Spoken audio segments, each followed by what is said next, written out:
Hello, friends. Welcome to this show. I have a very dear friend today with me. His name is Gaurav Prakash. Gaurav did his education from Rajasthan, his graduation from Jodhpur, and then did his MBA from Jaipur. He's worked across the length and the breadth of the country in the 20 years of his work experience. And he's majorly worked in two industries, publishing and the telecom industry. And he gave up his regular job in 2017. He's now on his own and he undertakes marketing projects with a special focus on digital marketing. I welcome you to this conversation, Gaurav. Thank you so much. It's a pleasure to be on the show with you. I've seen some of your latest ones and they're really inspiring. Thank you, Gaurav. So one obvious question which comes to my mind is, Gaurav, why did you choose this profession? I mean, what was the inspiration for getting into that digital marketing business? Interesting. See, in our days, we have seen a lot of things change. So while being a marketer, I started with traditional marketing and newspaper advertising, road shows, you name the stuff. Then this revolution started happening everywhere. Everyone was talking about what the computer can do. And as students, we had all seen how much a computer could actually achieve. The internet made it all, just took it to a different level, if I may put it that way. And that's what really caught my eye. And slowly but steadily, I really learned how to do it. It was on the fly, it was on the job, it was by doing live projects, and that's how I learned. And today I have certifications from the major companies as well, but that's secondary. The interest was, of course, trying to do something new. You have been in the business space for quite some time yourself. So what brought you into this space? You also left a very lucrative job. So I really wanted to get into the training part. And this is something which was close to my heart ever since my college days. And I was definitely looking for an opportunity. And it's more of an internal calling as well. So when you have an opportunity, you have an internal calling, and you realize the time is right. That's when you jump the ship, and that's what happened about 2 years back. So it's been a great journey, and yes, so this is one industry wherein I feel I can really add value, more value to the other people's lives, and I'm really excited about being in this industry.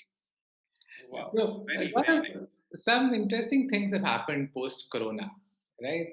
So, everybody understands the importance of digital marketing. But now I realize that post Corona, what do you think? Has the market become too crowded? Are there many more people in the digital marketing space? So, for somebody who really wants to get into this domain, what would you advise that person? For new people who want to come into this digital marketing frame, I would turn around and say that truly speaking, there's no dearth of opportunity. But like in all businesses, you'll have to make a space for yourself, and that only gets done when you deliver results. So getting yourself a certification or getting yourself a degree into the space is just the beginning. It is very, very important to be hands-on. It's important to go ahead and do live projects. So especially for students who are aspiring to be digital marketers, in your college, in your time when you're still doing the basic studies in place, go get hands-on experience on live projects. That's what I'll turn around and tell everyone, because that's what will help you deliver results. And when you deliver results, people notice, and that's how you get good work. Training seems to be a crowded space as well. Yes, you're right, Gaurav. This industry has definitely become crowded, definitely over the last few months. Now, one reason being that there are no entry barriers. Right? That's true. I mean, anybody who wants to be a trainer can be a trainer the very next day. So, for people like me who ventured into this because it's my heart and soul which lies in this industry, and that's what I wanted to be in, that's what I wanted to do. I believe there's really no competition per se because everyone is unique. Everyone has his own style of delivering, everyone has his own way of getting across things. So I'm sure everybody who comes to this industry definitely brings a lot of experience to the table. But ultimately, only people who really wanted to do this for a long term will survive or will carry on. And So of course, and of course, the corona situation makes you a global player as well. You don't have to go physically anywhere. You can do trainings right sitting at home, and you can make absolutely. So training audiences anywhere. absolutely, even I have had some audiences from across different parts of the world. So, though the training spaces become slightly more crowded, but I am sure the opportunities have opened up much more. So, Gaurav, now that you moved from being an employee to an entrepreneur, so what do you think is the most important attribute to be more productive or to be more successful in life? So, bluntly speaking, I don't think there's a single piece to it. There's a lot of things that go into it. But now that you have asked, and if I put my thoughts to it, I would say that one must be focused at what one wants to do. So, in a one-word answer, focus probably seems to be the key. And why I'm saying focus is because it's also a very key word in marketing. So until unless you have focus, you know where your target audiences are, you won't get that right. And similarly, in anything that you want to do, if you can't take out the distractions, you will have a lot of trouble, really, really, because all the time you're distracted. You don't want where you're not very aware of where you're going, and that's what creates all the trouble. So focus for me probably is the key to become more productive, to become more result oriented, and to achieve what we really want to achieve. Um, I've read your book, and I've seen how it has really captured the space on Amazon as well. And what according to you would make a really high productive individual? So I would agree to what you said. There is never a single attribute which you can really lay your hands upon that, yes, this is the one. So, but if I were to pick my one, I always go with that word passion. Passion is what I feel is what drives the world.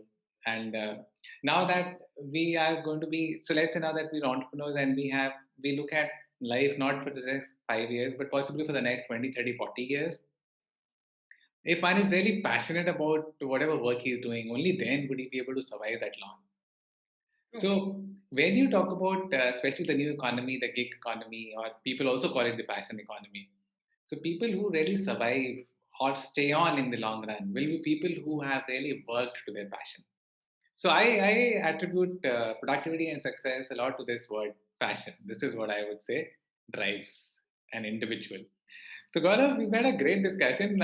Before we leave, I wanted to give a message to the millennials. Any word of advice or any message for the millennials? In one of the questions above, we did talk about what the youngsters should be looking at and what they should be doing. I see, coming from my growing up days, um, parents, seniors, college, you name it. People taught me one thing which has come really handy over the years, and they taught me that it's very very important to know what you want to do. So it's a different spin on focus. They won't probably they won't give you that word focus, and they'll just say if you know what you want to do, you'll find ways of getting it done. Simple example: if somebody wants to become a doctor, Right. he decides that sometime in ninth or eighth, and then studies to the extent that a 10th result should be good enough to be able to get the science stream. Then then there's all the grind to become a doctor, right? Similar is the situation where whatever you want to be, you want to be a trainer, you want to be a marketer, you want to be an artist, you want to be a music producer, you want to be a singer, you want to be a dancer. You have to decide what you want to be, and just remove everything else, because everything else is nothing but distraction from your goal. I think that's one message that I would like to give the millennials, because many a times when I interact with them now, I realize that many of them, not most, but many of them will have an answer on the tip of the tongue saying, "I don't want this." They hardly ever have a question or a statement saying, "I want this." Right. Right. So that's what I think the young generation should pick up and focus more on what they want to do rather than be distracted by what they don't want to do. Brilliant. You interact because you interact with a lot of young and bright minds. You are a visiting faculty at two of the most renowned business schools in NCR. So what do you see, and what would you give as a guiding light to the young minds of the country? You said it beautifully, Gaurav. It's more about deciding what you want to do rather than focusing on what not to do. So you said it beautifully. We're in for a long run. Life is, I always consider life not to be a sprint but a marathon. And when you're running a marathon, you're not just competing against the others, but you're competing against yourself. You're only there with the others at the start line, but then everybody is running his own race. So it's a marathon. It's not going to be over in the next 5, 10, 15, 20 years. And if you're talking to the millennials who are just about, let's say, in the early 20s, you have a long, long innings ahead of you. You're not even through with about 25% of your life. So stop looking at only the short term initiatives or the short term objectives. Just have a fine balance between your short term aspirations and your long term goals. This is what I would say to the millennials. It was wonderful interacting with you, Gaurav. Thank you for your time. Thanks a lot. My pleasure being here. Thank you, Vikas.